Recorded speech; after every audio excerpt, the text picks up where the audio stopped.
Hello, good morning. Ooh, look at that light change. This is that smoky red sun that is so weird right now. It's gonna mark when this video is done. Um, you probably have this in your area, maybe you don't. If you're one of the lucky ones not affected by the smoke. But I'm having to spend a lot of time inside, not out with the horses because of it. But that being said, I'm very grateful that I'm not in the places that it is burning everything down. I want to chat about abundance and about the energy flow of it. So, everything that I do, I look at things energetically and I watch, are they flowing? Are they not flowing? And that might be something that I feel inside me when I'm working with a person or working with a horse.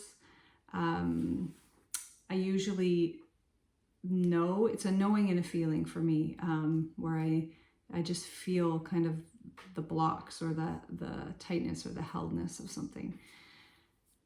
So with abundance, we have all of us have these belief systems that we've come in with, or that we've learned, not that we've come in with, that we've learned in our life, about money and about abundance. And we put these blocks in the way of the flow of abundance that is our natural way of being. It's natural for us to have the energy of abundance coming to us.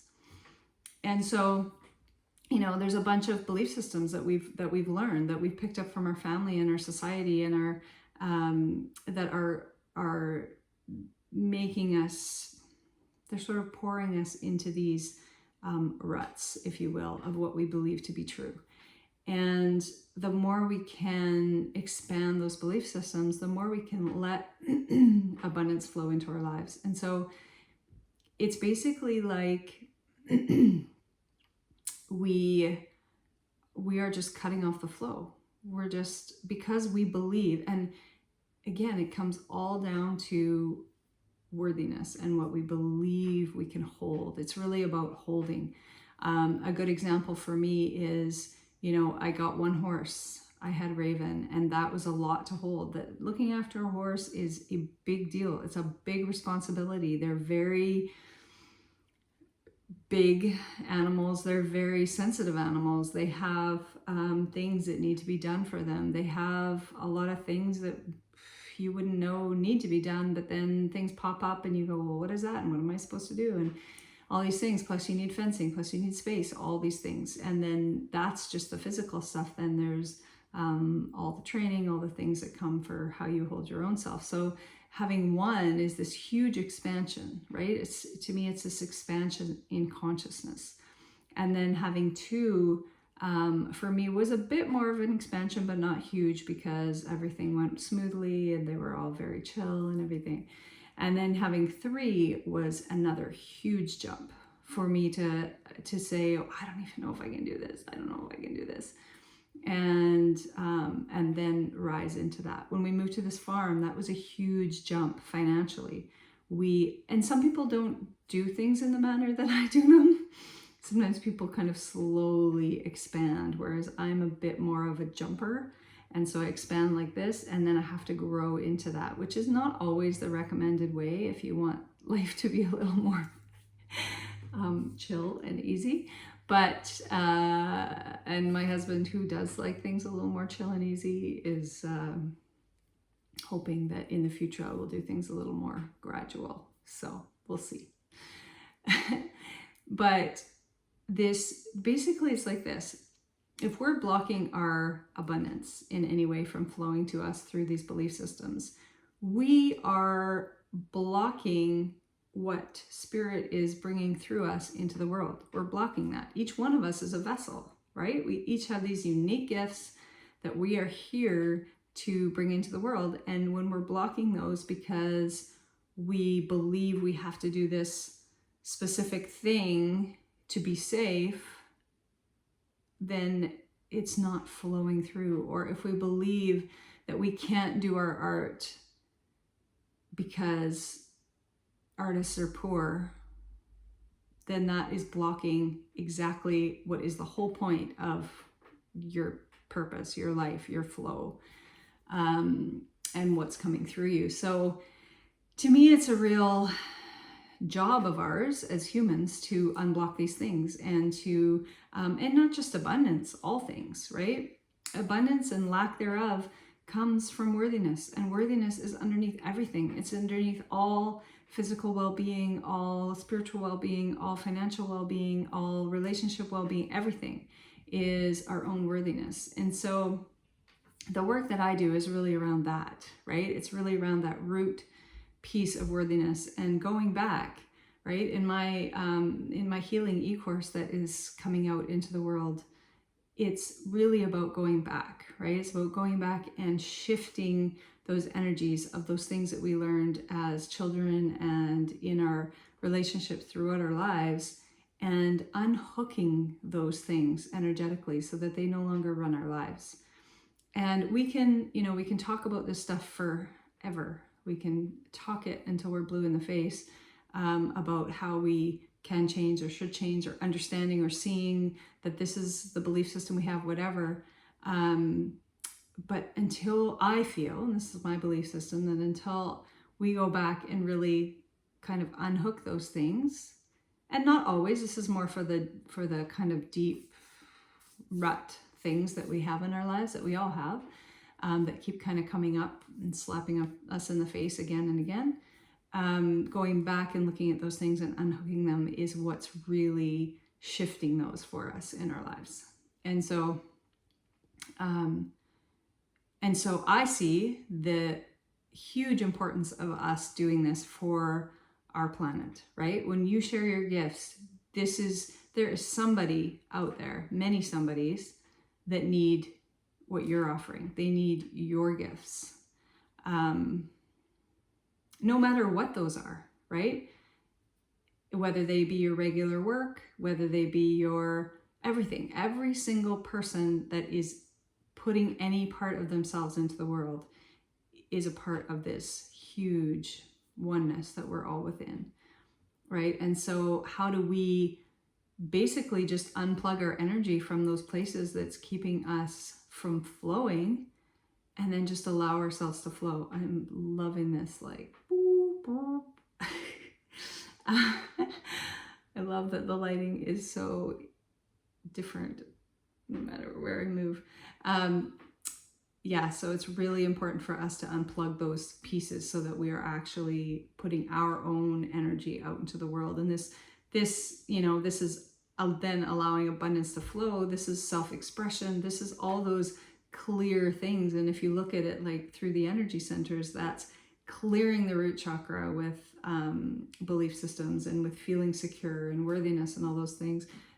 Clearing the throat chakra with self-expression and all, bringing our gifts out to the world. All those things are happening. So when we do these healing practices that are in this course that I'm offering, we are clearing out all of the energy centers. And within all of the energy centers are all of the parts of our lives, right? And if that doesn't make sense, I'll break it down a little bit. For example, the root chakra. The root chakra is where where was growing, developing during our 0 to 7 age, but can continue to grow and shift during our lives.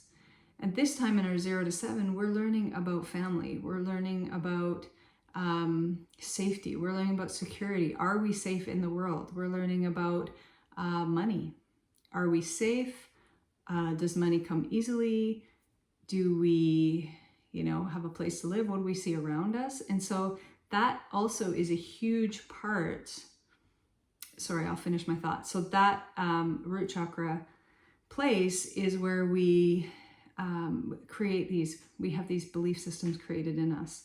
And so when we go back, that energy center is connected to parts of our body, legs, hips, lower back, reproductive organs, bladder, all those things. And It's also related to the endocrine system, the energy systems are, and also related to levels of consciousness. So at that level of consciousness is security, safety, all those things.